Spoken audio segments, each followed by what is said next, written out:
Hey everybody, this is Ben Norton with How To with Ben, and basically on this show we take and we innovate things. We take a problem that we have and we try and use materials that we wouldn't normally use to accomplish the solving of that problem, and we try and figure out how to do it.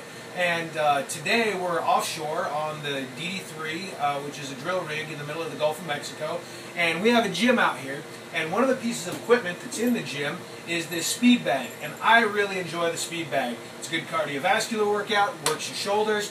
The problem is we don't have the little needle that we use to pump up the speed bag. Now this has been a great sense of consternation for me. Now the nice thing is I've been punching this thing fairly flat, so I've kind of got my rhythm down, but I'm ready to pump this thing up and I don't have a needle, and I forgot to bring one from home. I was going to bring one of those little sports pumps out so I could pump that up, but again, I forgot. So I'm talking to my buddy Byron, who also works with me out here, and he says, "Hey Ben, what about those resin injection needles that we have?" I was like, "Hey Byron, that's a great idea." So I went and I got one of these little needles. Go ahead and bring the camera on in here.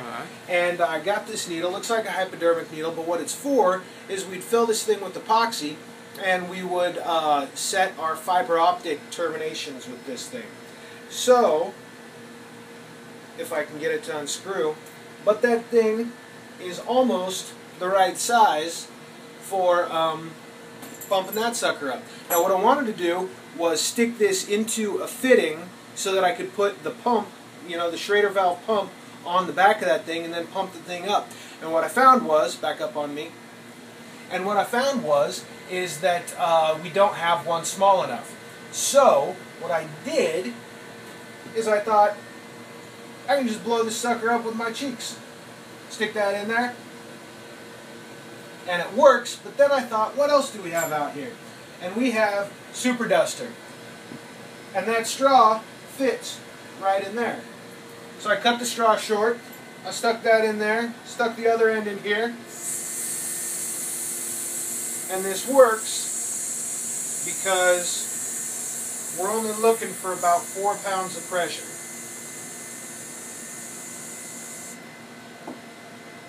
And there we go, that sucker's all blown up.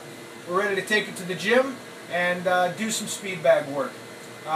So it just goes to show, if you think about it enough, you don't have to have the exact thing you need to accomplish your task. You can look around, what's at hand, and make it up. So this is How To with Ben. I'm Ben Norton.